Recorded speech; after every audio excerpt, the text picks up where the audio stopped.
canal da gente. A gente curte você.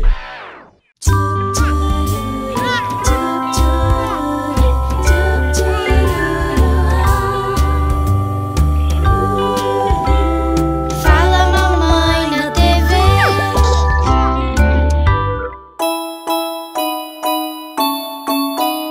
Mês das Mães, o mês de maio, e com isso, Fala Mamãe na TV preparou para você programas muito especiais e com temas polêmicos. Hoje vamos falar sobre gravidez na adolescência, como lidar com uma gestação prematura. Mas antes disso, eu quero falar aqui sobre gripes e resfriados. A temperatura baixou, a umidade do ar está um pouco mais seca e com isso quem sofre mais são as crianças. Então vamos assistir agora uma reportagem de Carol Mascarenhas nos dando dicas essenciais como passar por esse momento de temperaturas tão baixas sem que as nossas crianças sofram tanto. Febre, tosse, espirros, nariz escorrendo, esses são alguns sintomas que as crianças sofrem quando estão resfriadas. E para orientar você, o Fala Mamãe na TV veio ao consultório da pneumologista pediátrica, doutora Daniela Morelli. Seja bem-vinda, doutora. Obrigada, é um prazer estar aqui com vocês. Doutora, resfriado, gripe, tem alguma diferença? Os sintomas respiratórios são basicamente os mesmos, que é tosse, coriza, obstrução nasal, nariz entupido. A diferença é que a gripe, às vezes o paciente ele pode ter febre também, geralmente ele tem febre também e fica mais prostrado. Então o paciente tem uma queda do estado geral. E a gripe alérgica, quando a pessoa tem alergia? A alergia, principalmente a rinite alérgica, os sintomas respiratórios são parecidos no sentido de coriza, espirro, nariz entupido. Mas é um quadro recorrente e não está associado com febre, porque a gripe, o resfriado, geralmente como que acontece? Tem alguém em casa ou algum coleguinha na escola ou contato com alguém que está gripado, que está com resfriado e o paciente pega também.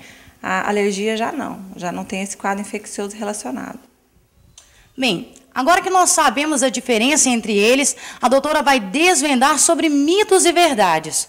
Nossa equipe foi às ruas para saber quais são as dúvidas da população. Se meu filho, após tomar banho quente, abrir a geladeira, ele pode ficar gripado? Bem, Alexandra, a gripe ela é uma doença infecciosa, contagiosa. Então, só gripa se tem contato com alguém que está gripado. Pode, às vezes, ter um resfriado. Às vezes, o paciente que tem a tendência, se tem essa queda, essa mudança de temperatura, às vezes pode ficar com o narizinho um pouquinho entupido, congestionado, mas não vai ser um quadro grave. Então, Alexandro, a sua resposta não é verdade, ela é mito. Agora, a pergunta da Luane, vamos saber se é verdade ou é mito. Doutora, se eu lavar meu cabelo à noite, eu posso ficar resfriada? Bom, é mito. Lavar o cabelo à noite não faz ficar gripado. Doutora, chá com alho resolve? Chá com limão resolve? Essa é a minha pergunta para a senhora. Bem, a Maria de Fátima fez uma pergunta interessante. A minha avó sempre, quando eu era criança, para sarar a minha gripe, ela vinha com chá de limão, chá de alho. E aí, doutora, isso é verdade ou é mito? Sua avó também te dava chá? A minha avó também me dava chá. Mas é mito, tá? Por quê? Porque a gripe ela é uma doença infecciosa, ela tem um ciclo de mais ou menos uma semana. Então, ela melhora mesmo sem medicamento. Esses chás, esses xaropes caseiros, eles podem, às vezes, aliviar alguma coisa, mas não é o que vai curar a gripe, ela melhora sozinha. No quadro de gripe e resfriado, sobre mito e verdade, vamos ver a próxima pergunta. Posso adoecer ficando perto de uma pessoa gripada ou resfriada? Bom, é verdade, tá? Como é uma doença infecciosa, infecto-contagiosa, se você não tem imunidade contra o vírus dessa pessoa que está do seu lado, que você está tendo contato, você pode sim pegar essa gripe. Bem, a gente sabe que é mito o uso do alho. Agora dê uma olhadinha nessa próxima pergunta. Doutora, suco de laranja, de limão, de acerola ajuda a curar a gripe mais rápido ou coisa assim? Olha, parcialmente verdade. Não tem ainda estudos que comprovam cientificamente a eficácia, né? Como eu falei anteriormente, a gripe e o resfriado, elas são autolimitados, eles melhoram, regridem os sintomas espontaneamente. Mas pode ser usado, não tem nenhuma contraindicação. Próxima pergunta de mito e verdade. Coloca na tela. Doutora, a vacina da gripe é 100% eficaz? Bom, a vacina contra a gripe é contra o vírus influenza. Então, ela é eficiente contra esse vírus. Existem milhares de outros vírus que causam gripe e resfriados que não estão cobertos por essa vacina. Doutora, se eu não cuidar da gripe, pode causar uma pneumonia ou bronquite? Não, é mito. Por quê? Como eu já falei anteriormente, a gripe ele é um quadro infeccioso autolimitado, em torno de uma semana. A bronquite já é um quadro, está relacionado com alergia. Então, a gripe é uma doença infecciosa, a bronquite é uma doença inflamatória, uma doença alérgica. E a pneumonia já é uma doença bacteriana, então ela é causada por uma bactéria, enquanto que a gripe é causada por um vírus. E se a gripe for alérgica? Aquele caso que a gente falou no início de alergia, está nesse quadro de alergia para evoluir? Geralmente, o paciente que é alérgico, que a gente chama de atópico, está tudo relacionado. O sintoma de rinite alérgica, que é de coriza, obstrução nasal, espirro frequente, pode muitas vezes, na grande maioria das vezes, estar relacionado também com o sintoma que a gente chama da bronquite, que é do broncoespasmo, da asma, que já causa tosse, chiado, falta de ar. Então, nesses casos, se o paciente observa que um quadro é recorrente, tem que procurar um médico para estar fazendo o tratamento e evitar maiores complicações. Doutora, se meu filho tomar banho de chuva e andar descalço, ele pode ficar resfriado? Bem, essa pergunta também é muito interessante. Eu lembro que na minha infância, até hoje, até sem querer, a gente toma muito banho de chuva. E aí, doutora, é verdade ou é mito? É mito. A gripe é uma doença, como eu já falei, infecciosa, tá?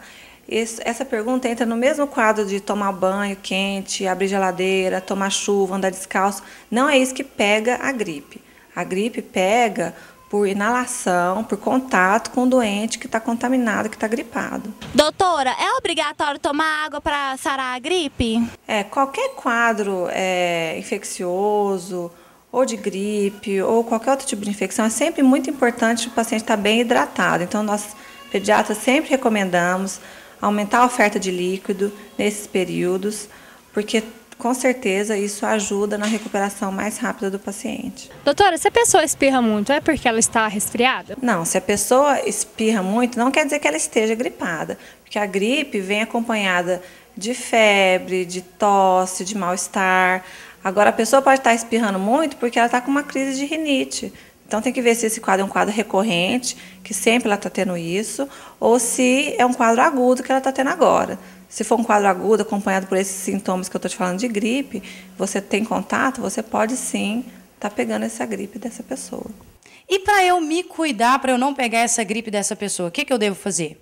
Olha, se você tiver contato com alguém que está gripado, não tem como evitar, porque o contágio é através de gotículas de saliva, de secreção nasal, que são exaladas no ar. Então, você inala essas gotículas, você não vê e você pode se contaminar. Se você tiver imunidade contra esse vírus, você não pega essa gripe, mas se você não tiver, a chance de você pegar é alta. Então, essas foram as dicas da doutora Daniela Morelli. Muito obrigada pela sua participação, doutora. Obrigada pela oportunidade de estar aqui. Espero que tenha ajudado e esclarecido nessas informações. E vai uma dica do Fala Mamãe na TV. Lugar de criança com gripe e com febre é em casa e não na escola.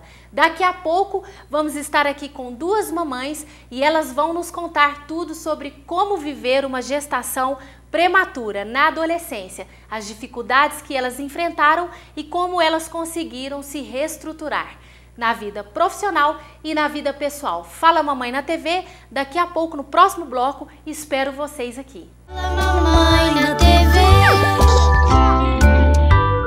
Há mais de 10 anos, a Sweet Baby se preocupa em transformar sonhos em realidade, tornando esse momento único. Aqui você encontra todo o enxoval, moda infantil de 0 a 14 anos, calçados, acessórios, mobiliários e muito mais. Tudo com garantia e exclusividade de marcas de renomes nacional e internacional. Uma loja com equipe preparada, com atendimento personalizado e especializado. Sweet Baby, única como seu filho. Praça Cícero Macedo, Fundinho.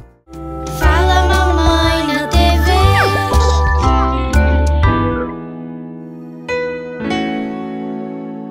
Fala Fala Mamãe na TV está de volta e hoje estamos falando sobre ser mãe na adolescência. É importante a gente lembrar que é possível ser feliz quando isso acontece. O apoio da família é essencial para que tudo dê certo. E vai aí um recado do Fala Mamãe na TV nesse mês especial, mês de maio. Diga não ao aborto. Assumam as suas responsabilidades porque tudo vai valer a pena. Tem certeza disso? E com isso estou aqui com duas mamães, Juliana Moreira, que é psicopedagoga. Então vamos começar por você, né, Juliana? Acho que com a pergunta mais clássica da sua vida. Você foi mãe com quantos anos? 13 anos. E o que passou na sua cabeça quando você descobriu que estava grávida com 13 anos? Nossa, foi muita coisa. Acho que juntou uma turbulência de pensamentos, né? O que vai ser da minha vida agora que eu estou grávida? Porque naquela época eu não tinha muita noção do que é ser mãe, vou ter um filho, né? Então, eu acho que foi muita coisa, muito difícil, né? Mas era uma coisa que eu queria muito, porque era uma forma de ficar junto, eu e o pai do Pedro Henrique na época, foi o que nós queríamos e planejamos. Então, né? Foi consciente. Foi consciente, porque assim nós íamos construir nossa vida, ter nosso filho, ia ficar juntos. E vocês ficaram juntos? Ficamos juntos há algum tempo, uns 4 anos. E depois não ficamos juntos mais. E como que é a sua relação dele, do pai do Pedro Henrique, como que é a relação de vocês dois? O pai do Pedro Henrique, depois de alguns anos, ele foi embora para Londres. Então perdemos um pouco o contato nós dois. Ele teve com o Pedro Henrique, né? Continuou. Mas ele acompanhou contato. A educação do Pedro Henrique? Não, acompanhava por telefone, por fotos. E agora o Pedro Henrique esteve em Londres o ano passado. E ele, agora 6 meses, o Pedro Henrique vai para Londres e 6 meses o pai dele vem. Então, peraí, vocês tinham um sonho de ficar juntos, né? Você engravidou por causa disso. Mas quem ficou com a parte difícil foi você. Foi eu. Quem assumiu a educação do seu filho. Quem assumiu foi eu. Como que foi o apoio da família? Foi fundamental para mim poder conseguir chegar até onde eu cheguei. E o Pedro Henrique hoje completando 15 anos. Né? Então, a família foi tudo... Em todas as partes. Então eles apoiaram desde o início? Apoiaram desde o início. Mas então, no começo foi muito difícil, né? Então assim, 13 anos, nossa, Juliana grávida, foi muito difícil para a família, impactante, para minha mãe. E naquela época não tinha tanta adolescente grávidas igual hoje, né? Hoje era muito pouco falado, né? Pouco falado, né? Então, foi muito complicado, mas eu tive apoio da minha família, meus tios, da minha avó. E quem mais te auxiliou nesse momento? A minha mãe. Ela te ajudou? A minha mãe me ajudou em tudo e foi parceira e me deu conta de me dar o resultado que eu tenho hoje, foi a minha mãe. Então, sua mãe é vó-mãe? Vó-mãe. Alessandra, no seu caso, você foi mãe com quantos anos? Com 16. E como que você deu essa notícia para os seus pais? Você conseguiu falar? Bom, não consegui falar. A minha mãe desconfiou, né? Porque eu passava muito mal. E assim, eu tinha o medo do retorno, né? Da notícia. Então, ela que veio me perguntar se eu não estava grávida. No primeiro momento eu neguei. Mas depois, eu e o meu esposo, a gente contou pra ela. E você já estava grávida de quantos meses? Eu já estava grávida de 1 mês e meio. Ah, tá. Mas eu tinha descobrido naquela semana. Ah, tá. Tinha descoberto a gravidez. E como que é a sua relação com o pai do seu filho, do Felipe? Bom, hoje a minha relação é bem estável. A gente casou, a gente vive junto, temos a criação do Felipe, né? E nós temos uma relação muito boa hoje, graças a Deus. Vocês estão quanto tempo juntos? 17 anos. E o que você acha, Alessandra, que mais impactou na sua vida sendo mãe tão jovem? Você sentiu que você perdeu alguma coisa? Perdi um tempo que esse tempo eu não volto atrás, não tem como. Você tentou voltar? Deu certo ou não? Foi as piores tentativas, viu? Mas valeu, né? Senão eu não iria saber. Mas assim, não volta atrás. É um tempo que passou mesmo. Mas a sua gravidez não foi uma gravidez consciente, igual a da Juliana? Não. Foi um acidente? Foi um acidente. Você tá com seu esposo há quanto tempo? Há 17 anos. Porque o Felipe já tem 15, Isso, né? Há 17 anos. E nós passamos, foi um tempo bem difícil pra gente adaptar essa chegada do Felipe. E ao mesmo tempo que a gente estava feliz, a gente estava com muito medo de todas as consequências, né? Então, assim, foi bem difícil. Juliana, hoje você é uma psicopedagoga, né? Você conseguiu dar a volta por cima, mesmo sendo mãe tão jovem, aos 13 anos. E sozinha. Praticamente sozinha, sem o apoio do pai, já bem diferente do caso da Alessandra.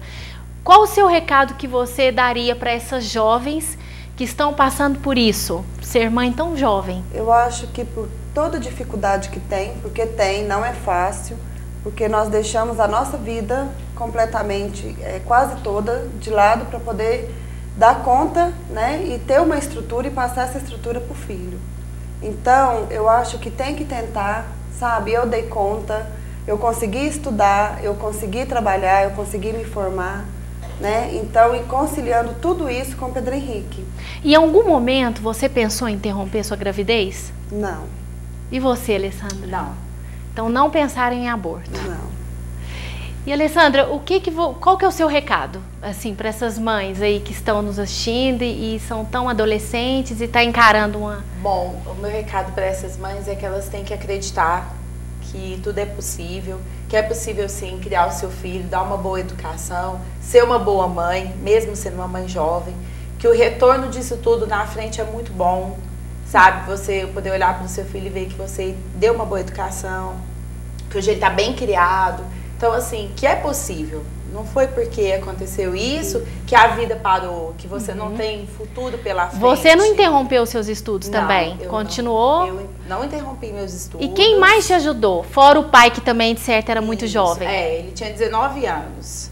E quem mais te auxiliou nesse momento? Minha mãe. Então, o papel da mãe aí é fundamental, né? Para que tudo... Você quer ter mais filhos, Alessandra? Sim, eu quero. E você, Juliana? Não.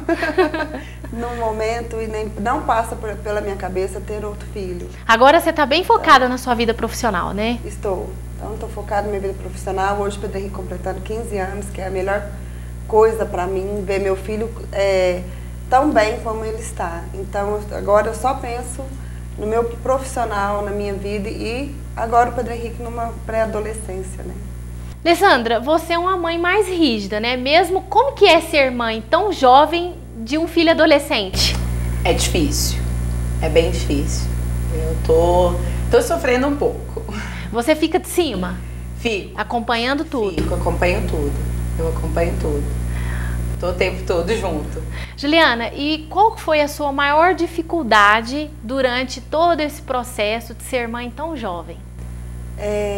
O cuidar, a responsabilidade, o educar, né? Porque nós não sabemos o que está certo, o que está errado. E eu sempre protegi demais. Sempre, eu acho que às vezes até sufoquei um pouco, né? O Pedro Henrique com esse negócio de ficar em cima, de cuidar, Então, eu acho que a responsabilidade foi o mais difícil. Porque a minha mãe fez eu ter essa responsabilidade. Ainda bem, né? Uhum. Então, foi a melhor coisa que ela fez comigo. Então, eu acho que foi o cuidar. E o cuidar te tirou momentos que você deveria estar vivendo na adolescência. Sair com os amigos. Sair com os amigos, passear, aquela coisa de você sair, não ter o compromisso de voltar tal hora, tal coisa. Sem não tinha essa liberdade, né? Sem preocupar. Então, eu não tive isso.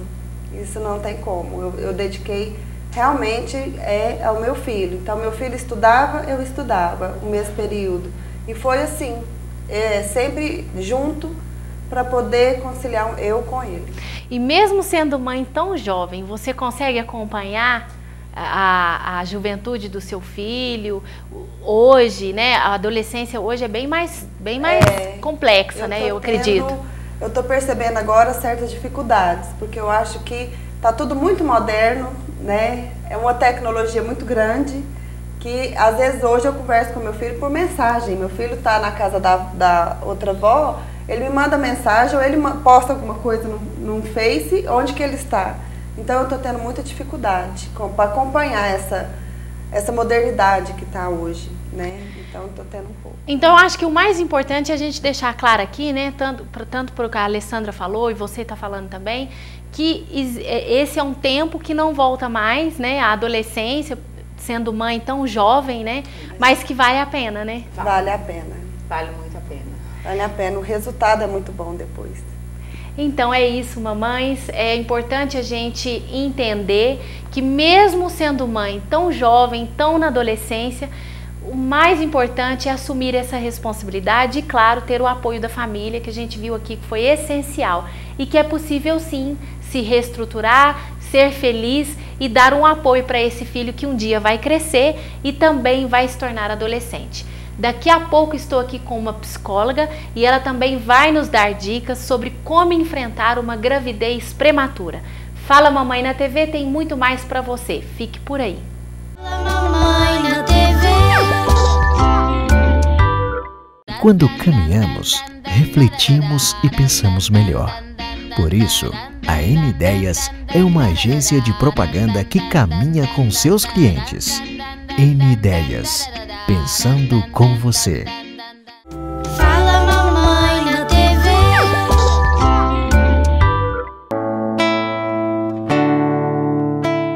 Fala Mamãe na TV está de volta e hoje estamos falando sobre as dificuldades de viver uma gravidez na adolescência. Mas antes de conversarmos com a nossa psicóloga, eu quero informar aqui alguns dados sobre gravidez prematura. Você sabia que maternidade entre os 15 e os 19 anos caiu de 20,9% em 2000 para 17,7% em 2011, mas ideal seria manter uma taxa abaixo dos 10%. Se fizer um mapa da gravidez na adolescência, bairro a bairro, ele se sobrepõe ao mapa da pobreza, onde há baixa renda e baixa escolaridade, geralmente em periferias e zonas rurais, com predominância de negros e pardos, haverá mais casos de gestação na adolescência, afirmou o secretário de Atenção à Saúde do Ministério da Saúde. Bom, estou aqui com a doutora Valdirene Carneiro, que é psicóloga. Seja bem-vinda ao Fala Mamãe na TV, doutora Valdirene. Obrigada. E eu gostaria, assim, a gente já deu para perceber que o apoio da família, nesse momento, é essencial para o adolescente. Qual que seria o seu recado para esses pais que estão vivendo esse momento, né, de um adolescente em casa, que está passando por uma gestação? Como que esses pais devem apoiar os filhos se sentirem apoiados? O pai e a mãe devem acompanhar a filha ao médico para que ela faça o pré-natal e assim ela poderá ter tanto o apoio familiar quanto o apoio médico. Porque que o médico vai ajudar a criança, a adolescente no caso, a ter uma gravidez mais tranquila, porque com esse acompanhamento evita-se vários transtornos na sua vida, tanto emocional quanto na vida fisiológica mesmo. Da então, adolescente. o que você recomenda é que os pais, logo no início da gravidez, já acompanhem toda essa gestação, dialoguem muito e acolhem esses adolescentes, né, doutora? Com certeza, é um fato muito importante esse apoio, tanto da família, quanto da escola, quanto da sociedade em geral. E sobre o ponto de vista de orientação, o que você acha que os pais devem fazer antes que isso aconteça, para evitar uma gravidez precoce? O importante para os pais é sempre esclarecer seus filhos com relação aos métodos contraceptivos. Haja visto que hoje em dia estamos numa sociedade bem liberal. Então está aí para todo mundo, a TV divulga a todo momento a liberdade sexual. Então é importante que os pais dêem esse apoio para os seus filhos e ensinem eles sobre esses métodos contraceptivos, porque hoje não tem mais como barrar o filho. Que sejam mais abertos. Com certeza. Você acha que existe uma idade para que esse tipo de conversa comece em casa? Geralmente a criança já demonstra essa idade, na curiosidade. Então, por volta dos 10, 11 anos, elas já mostram uma curiosidade sexual mais intensa. Então, acho que esse pode ser o melhor momento. Existe uma forma diferenciada de orientar uma filha, mulher, por exemplo, do que o filho homem? Existe alguma diferença, alguma forma? Eu diria que com a mulher, a mãe tem que ficar um pouquinho mais atenta. Então, ensinar ela a cuidar do seu corpo, que é muito importante para ela, porque todas as mudanças de uma gravidez, tanto para o filho quanto para a filha, mas o impacto maior é na mulher, porque ela que vai ter que viver essas transformações no seu corpo. Então, a adolescência ela já tem a transformação. E se vier junto uma gravidez, então rompe com uma etapa que ela deveria ter ter passado por essa etapa. Então ela vai viver 2 etapas ao mesmo tempo. Isso pode não ser bom. Mas como que essa mãe daria esse apoio, assim, essa adolescente, levasse ela ao médico, conversasse? Como que seria? O que você acha que essa mãe deve fazer com essa filha? Ela deve levar sim ao médico. É importante que ela leve ao médico, que faça um exame preventivo, para que o médico também esclareça tudo sobre as mudanças que vão ocorrer se acontecer uma gravidez precoce. Inesperada. Isso. Então o apoio da família tem que estar bem ali paralelo à visita de um médico, de um ginecologista, né? Sempre. Diálogo aberto, né? Diálogo aberto, sempre. Outra coisa, no seu ponto de vista, o que você acha que não deve mudar na vida de um adolescente que está grávida ou que vai ser pai? Pelo fato desse apoio familiar acontecer na vida do adolescente, eu acho que uma das coisas que os pais devem orientar é que as filhas não deixem os estudos.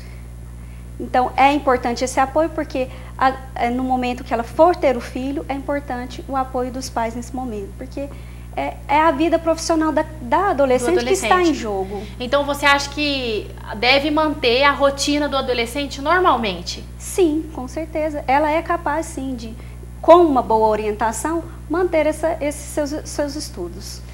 E sobre o bullying? Porque esse jovem ele vai enfrentar um bullying, né? Um preconceito na escola. Às vezes sim, não que vai enfrentar, às vezes enfrenta, né? É muito comum enfrentar.